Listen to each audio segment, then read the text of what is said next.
सभी साथियों का स्वागत है हमारे YouTube चैनल में।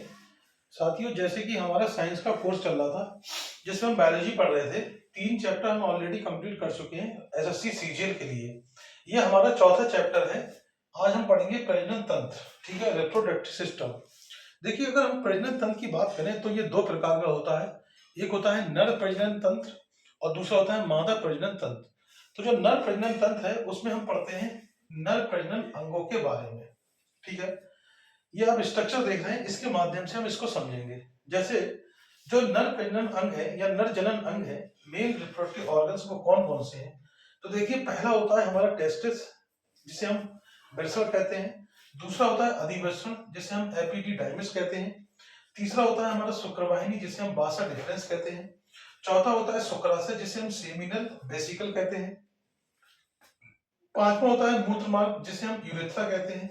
और छठा है सिसन यानी कि पेनिस। इसमें 2 ग्लैंड्स भी होती है। देखिए, पहली होती है हमारी प्रोस्टेट ग्लैंड और दूसरी होती है काउपर्स ग्रंथि। अगर हम शुरुआत करें नंबर 1 वृषण से, तो देखिए पुरुषों में एक जोड़ी वृषण पाए जाते हैं, ठीक है। कितने? One pair of testis present in male, ठीक। और ये कहां पर उपस्थित होते हैं? तो आप कहेंगे वृषण कोश में उपस्थित होते हैं। कहां? यानी कि स्कॉटल सैक में। इस वृषण में देखिए क्या होता है, तो आप कहेंगे शुक्राणुओं का निर्माण होता है, formation of sperm in testis. और दूसरी चीज आपसे पूछेगा कि यहां से एक हार्मोन स्रावित होता है, इसका नाम है टेस्टोस्टेरोन, यानी कि मेल हार्मोन होता है जिसका नाम है टेस्टोस्टेरोन हार्मोन, ठीक। अब देखिए, ये जो टेस्टिस होती है इसके अंदर शुक्र जनन नलिकाएं पाई जाती हैं, जिसे हम सेमिनिफेरस ट्यूब्यूल्स कहते हैं, ट्यूब्स कहते हैं। ये सेमिनिफेरस ट्यूब जो होती है वो 2 प्रकार की होती है। एक होती है नर जन्म कोशिकाएं, जिसे हम स्पर्मेटोजेनिक सेल बोलते हैं, और दूसरी होती है सर्टोली कोशिकाएं। तो जो आपकी स्पर्मेटोजेनिक सेल्स होती हैं, वहां से क्या होता है, तो आप बोलेंगे शुक्राणुओं का निर्माण होता है। किसका निर्माण होता है? शुक्राणु का, फॉर्मेशन ऑफ स्पर्म। और दूसरी जो मैंने बताई आपको सर्टोली सेल, तो वहां पर क्या होता है, शुक्राणुओं को पोषण प्रदान होता है, न्यूट्रिशन, ठीक है, न्यूट्रिशन प्रदान होता है। अब साथियों, हम बात समझ में आ गई आपको, वृषण के बारे में हमने सारी बात समझ ली। दूसरे नंबर पर देखिए आता है हमारा अधिवृषण, जिसे हम कहते हैं एपिडिडाइमिस, ठीक है। अधिवृषण की अगर हम बात करें तो यहाँ पर देखिए, ये टेस्टिस के ऊपर एक संरचना प्रेजेंट होती है जिसे हम अधिवृषण कहते हैं। और यहाँ पर आप बोलेंगे जो हमारे स्पर्म होते हैं उसका परिपक्वन होता है, यानी कि मैच्योरेशन होता है। तो एपिडाइमिस में क्या होता है, जो स्पर्म होते हैं, स्पर्म का मैच्योरेशन होता है। क्या होता है? मैच्योरेशन, ठीक। इसके बाद देखिए, एक संरचना आपको दिख रही होगी जिसका नाम है बासा डिफरेंस। ये अधिवृषण को सेमिनिकल वेसिकल से जोड़ती है, यानी कि आपसे पूछे vasa deferens connect epididymis to seminal vesicle, ठीक। अब जो यहाँ पर हमारे शुक्राणु थे एपिडाइमिस में, वो बासा डिफरेंस की सहायता से, यानी कि आप बोलेंगे शुक्राणु बासा डिफरेंस की सहायता से अधिवृषण से कहां पहुंच जाते हैं? शुक्राशय में पहुंच जाते हैं, यानी कि सेमिनल वेसिकल में पहुंच जाते हैं, ठीक है। करें सेमिनल वेसिकल की, तो ये प्रोस्टेट ग्रंथि के ऊपर पाई जाती है। कहां पाई जाती है? प्रोस्टेट ग्रंथि के ऊपर, ठीक। यहां तक आपको बात समझ में आ गई। ये टेस्टिस हो गया, ये एपिडाइमिस हो गई, ये बासा डिफरेंस हो गई। बासा डिफरेंस अधिवृषण से शुक्राणु कहां ले जाएगी? सेमिनल वेसिकल में, यानी कि शुक्राशय में। शुक्राशय कहां उपस्थित होगी? प्रोस्टेट ग्रंथि के ऊपर। यहां देख रहे हैं आप, ये वाला जो पोर्शन है वो यूरेटर है, सॉरी, ये वाला पोर्शन मूत्राशय यूरिनरी ब्लैडर, ये वाले जो पोर्शन है ये है यूरेटर, ठीक है। अब देखिए यहाँ पर, यहाँ क्या होगा? यूरिन स्टोर होगा।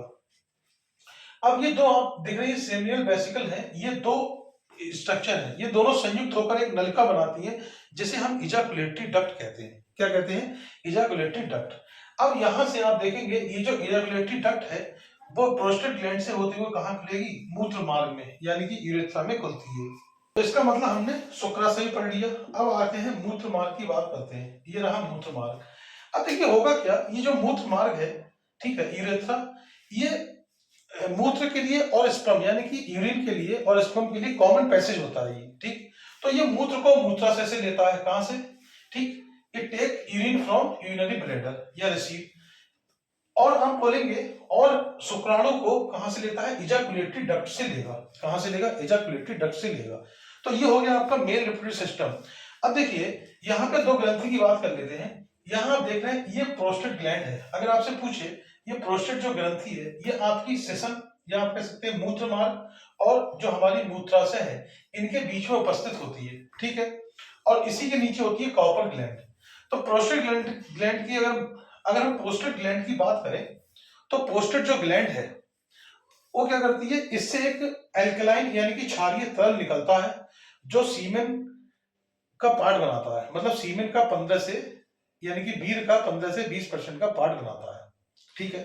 अगर हम सीमेन की बात करें तो उसके अंदर स्पर्म होते हैं, उसके अंदर आपके विटामिन होते हैं, फ्रक्टोज होता है, सिट्रिक एसिड होता है, ठीक है, ये सब उसके अंदर रहते हैं।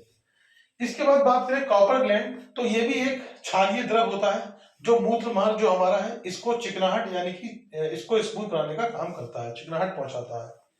इसके बाद अगर हम बात करें देखिए सिसन की, तो सिसन क्या है, एक बाहरी जनन अंग है, ठीक। अब इसके बाद देखिए होगा क्या, जो भी यूरिन वगैरह स्पर्म आता है वो सिसन के द्वारा बाहर निकाल दिया जाता है।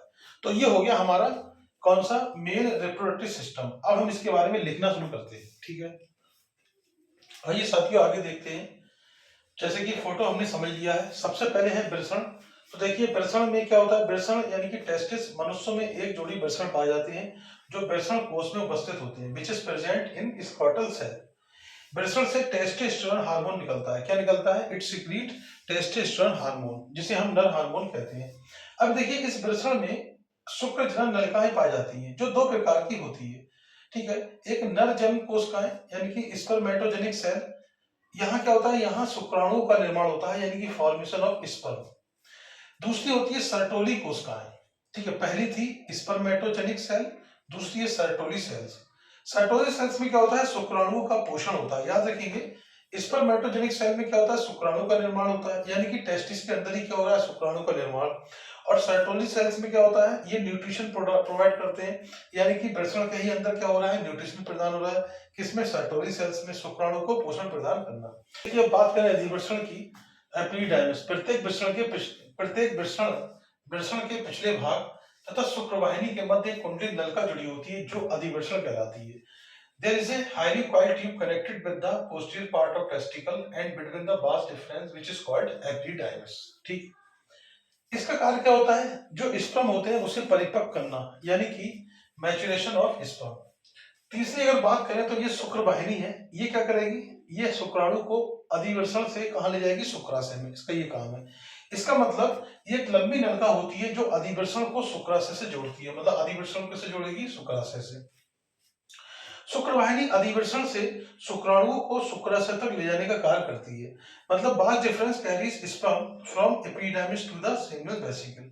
अब बात करें सेमिनल वेसिकल की, तो मैंने आपको बताया था, देखिए इस तरह के स्ट्रक्चर है, ये क्या है, सेमिनल वेसिकल। ये दोनों जो स्ट्रक्चर है ये संयुक्त होकर एक नलिका बनाते हैं जिसे इजाकुलेटरी डक्ट कहते हैं। क्या कहते हैं, इजाकुलेटरी डक्ट। और ये कहाँ उपस्थित होती है, सेमिनल वेसिकल, ये प्रोस्टेट ग्रंथि के ऊपर स्थित होती है। तो ये प्रोस्टेट ग्रंथि के ऊपर उपस्थित होती है। दोनों ओर के शुक्राशय आपस में मिलकर एक संयुक्त नलिका बनाते हैं जिसे स्तन वाहिनी कहते हैं। ये प्रोस्टेट ग्रंथि से होते हुए मूत्र मार्ग में खुलती है, ठीक। Located above the prostate gland, the seminal vesicle on both sides comes together to form a combined tube which is called ejaculatory duct।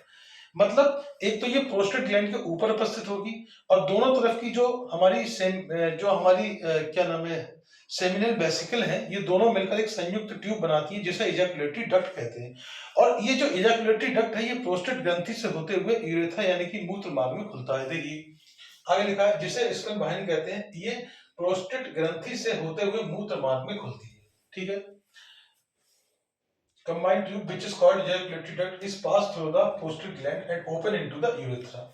इसके बाद देखिए लास्ट बचता है हमारा मूत्र मार्ग यानी कि यूरेथ्रा। ये सिसन के शीर्ष पर खुलती है। मतलब ये कहां खुलेगा, जो यूरेथ्रा है, देखिए ये हमारा पेनिस है और यहां पर बीच में क्या है, यूरेथ्रा, ठीक है। ये यूरेथ्रा है तो ये टिप ऑफ पेनिस वहां पे जाके खुलता है। अब देखिए मूत्र मार्ग क्या करेगा, जैसे ऊपर मूत्राशय था, ठीक है, यूरिनरी ब्लैडर, वहां पर क्या स्टोर है, यानी कि वहां पर स्टोर है हमारा यूरिन। तो जो मूत्र मार्ग होता है ये शुक्राणु ये मूत्र को मूत्राशय से प्राप्त करता है। It receive urine from urinary bladder और शुक्राणुओं को स्तन वाहिनी से प्राप्त करता है, यानी कि जो स्पर्म होते हैं it receive sperm from ejaculatory duct, और उसके बाद ये दोनों कहां पर, पेनिस के द्वारा शरीर से बाहर निकाल दिए जाते हैं।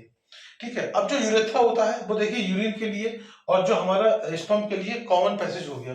इसके सेशन की बात करें तो ये बाहरी जनन अंग है। कैसा है? बाहरी जनन अंग। ठीक, इसके बाद देखिए इसमें दो ग्रंथि होती है, एक होती है प्रोस्टेट ग्रंथि और एक होती है काउपर्स ग्रंथि। इसके बारे में हम देखते हैं। कुछ ग्रंथि होती है इसमें दो, एक होती है प्रोस्टेट ग्रंथि। देखिए ये कहाँ उपस्थित होती है? मूत्राशय और सेशन के मध्य उपस्थित होती है। Between, it is present between urinary bladder and penis.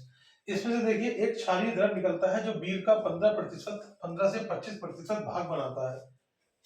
ठीक है, अगर हम बात करें पूरे सीमेन की तो इसमें आपका स्पर्म रहेगा, फ्रक्टोज रहता है, अमीनो एसिड रहता है और विटामिन रहता है। ये आपका किसमें होता है? सीमेन के अंदर। इसके बाद अगर बात करें हम कॉपर्स ग्रंथि की तो ये प्रोस्टेट ग्रंथि के नीचे उपस्थित होती है, बिलो द प्रोस्टेट ग्लैंड। और देखिए क्षारीय द्रव इससे निकलता है, ठीक है, जो मूत्र मार्ग को चिकनाहट प्रदान करता है, यानी कि provide lubrication to the urethra. ठीक है साथियों, तो ये हमारा जो था ये मेल रिप्रोडक्टिव सिस्टम था। अब आगे हम देखते हैं फीमेल रिप्रोडक्टिव सिस्टम। आइए साथियों अब देखते हैं मादा प्रजनन अंग। अगर हम मादा प्रजनन अंग की बात करें तो यहाँ पर देखिए, यहाँ पर आपको ये स्ट्रक्चर दिख रहा होगा। जो मादा प्रजनन अंग है इसमें कुल 4 स्ट्रक्चर होते हैं, 4 ऑर्गन है। सबसे पहले आपका अंडाशय, ओवरी। ठीक है, ओवरी देखिए इसके पास एक स्ट्रक्चर इसे कहते हैं फॉलिकल्स, और ये फॉलिकल्स वाला ये जो पूरी ट्यूब है इससे कनेक्ट है, इसे कहते हैं फैलोपियन ट्यूब। और यहाँ पर ये है आपका यूट्रस और नीचे है वजाइना यानी कि योनि। तो हम देखेंगे यहाँ पर कि मादा प्रजनन अंग में सबसे पहले है अंडाशय, अंडवाहिनी नलिका, फैलोपियन ट्यूब, गर्भाशय और योनि। तो अगर हम बात करें, ये दो स्ट्रक्चर आपको दिख रहे हैं यहाँ पर। ठीक है, ये दो स्ट्रक्चर क्या है? ओवरी। अब ओवरी से क्या होता है? देखिए अंडे का निर्माण होता है, यानी कि ओवा या ओवम का फॉर्मेशन होता है आपका किससे? ओवरी से। अब इससे दो हार्मोन निकलते हैं, देखिए वेरी इंपॉर्टेंट। जो फीमेल हार्मोन है, पहला है एस्ट्रोजन, दूसरा है प्रोजेस्टेरॉन। अगर हम एस्ट्रोजन हार्मोन की बात करें तो ये महिलाओं के अंदर गौण लैंगिक लक्षणों के विकास को उत्तेजित करता है या प्रेरित करता है। It stimulate secondary sexual character in female. ठीक है, अब ये सेकेंडरी सेक्सुअल जो कैरेक्टर होते हैं ये काम क्या करते हैं? जो मादा के और अन्य जैसे अंडवाहिनी, गर्भाशय, योनि, इन सब का डेवलपमेंट यानी कि इन ऑर्गन का विकास करने के लिए आवश्यक होता है कौन सा हार्मोन? हमारा एस्ट्रोजन हार्मोन। इसलिए इसे हम नारी विकास हार्मोन भी कहते हैं। So it is called feminising hormone. Hormone दूसरा है देखिए प्रोजेस्टेरॉन हार्मोन, इसे हम प्रेगनेंसी हार्मोन कहते हैं। क्या कहते हैं? Pregnancy hormone. क्योंकि ये जो हार्मोन है ये मादा के शरीर को गर्भाधारण के लिए तैयार करता है, प्रिपेयर फॉर प्रेगनेंसी। ठीक, तो यहां तक आप समझ गए। तो इसका मतलब दो हमारे पास ओवरी होती है। ठीक है, अगर आपसे पूछे इनकी संख्या 2 है, और इससे अंडे का यानी कि ओवा, अंडे को हम ओवम, ओवा या एग कहते हैं, दो हार्मोन निकलते हैं, एस्ट्रोजन और प्रोजेस्टेरॉन। एस्ट्रोजन को नारी विकास हार्मोन कहते हैं, प्रोजेस्टेरॉन को प्रेगनेंसी हार्मोन कहते हैं। अगर मान लीजिए प्रोजेस्टेरॉन हार्मोन में दिक्कत है तो प्रेगनेंसी में दिक्कत होगी। इसके बाद देखिए आपका अंडवाहिनी नलिका है। देखिए ये जो ओवरी है इसके दो सिरे हैं, एक ये एक ये। तो एक सिरा जुड़ा होता है किससे? ये आपका यूट्रस की तरफ, और एक सिरा दूसरी तरफ जहां जुड़ा होता है उसे हम कहते हैं फैलोपियन ट्यूब। ये फैलोपियन ट्यूब के पास एक स्ट्रक्चर होता है अंगुलीनुमा, जिसे हम फॉलिकल कहते हैं। क्या कहते हैं? फॉलिकल। अब देखिए तो अंडवाहिनी में क्या होता है? इसमें निषेचन की क्रिया होती है। ये जो अंडवाहिनी है, फैलोपियन ट्यूब, ये दो है हमारे पास। इसमें क्या होती है? निषेचन की क्रिया होती है, फर्टिलाइजेशन। अंडवाहिनी के पास एक अंगुलीनुमा संरचना होती है देखिए, जिसे हम फॉलिकल कहते हैं, जो अंडे को कहां से उठाती है? ओवरी से रिसीव करती है। तो देखिए अंडवाहिनी के पास अंगुलीनुमा संरचना पाई जाती है, जिसे फॉलिकल्स या फिम्बरी कहते हैं, जो अंडे को अंडाशय से ग्रहण करती हैं। ठीक, follicle tube has finger like structure called follicle या fimbriae which receive egg from ovary. ठीक है, इसका मतलब ये जो ओवरी के पास एग है वो फिम्बरी के द्वारा कहां पहुंच जाएगा? फैलोपियन ट्यूब में। ठीक है, और वहीं पर क्या होता है? निषेचन की क्रिया होती है। अब जो निषेचन की क्रिया हुई है यानी कि फर्टिलाइज जो एग है, अब देखिए आता है गर्भाशय, निषेचित अंडा गर्भाशय में आता है। अब यहाँ फर्टिलाइजेशन हो गया फैलोपियन ट्यूब में। अब जो फर्टिलाइज एग है वो कहाँ आ जाएगा अपना? वो यूट्रस के अंदर आ जाता है, और इसका विकास गर्भाशय में होता है। यानी कि अब जो फर्टिलाइज एग है इसका विकास कहाँ होगा? गर्भाशय में। तथा गर्भाशय का कार्य निषेचित अंडे को भ्रूण में परिवर्तित करना है। यानी कि कन्वर्टेड इनटू एम्ब्रियो, ठीक, तो एम्ब्रियो में कन्वर्ट कर दिया, ठीक। अब देखिए अगर आपसे पूछे फर्टिलाइजेशन कैसे होगा, तो यहाँ पर आप देखेंगे कि जो मेल का होता है वो स्पर्म यहाँ पर आ जाता है फैलोपियन ट्यूब में, और ओवरी से क्या जाता है, अंडा आ जाता है, ओवरी से अंडा यहाँ आता है और फर्टिलाइजेशन हो जाता है। इसका मतलब क्या हो गया, फर्टिलाइजेशन, यानी कि मेल का स्पर्म प्लस फीमेल का ओवा या ओवम, ये दोनों जब मिलेंगे तो यहाँ क्या हो जाएगा, फर्टिलाइजेशन हो जाएगा, ठीक। तो यहाँ हमने कहा and it develop in uterus and may function of uterus to provide space for fertilized egg to transform into the embryo and it is development, it's development, मतलब उसके विकास को जगह प्रदान करना, उसे भ्रूण में परिवर्तित करने का काम कौन करता है, गर्भाशय। उसके बाद देखिए योनि की अगर बात करें तो ये स्त्रियों का प्रमुख जन्नांग होता है। आपको ये वीडियो पसंद आया हो तो चैनल को लाइक कीजिएगा, शेयर कीजिएगा, सब्सक्राइब कीजिएगा। Thank you very much.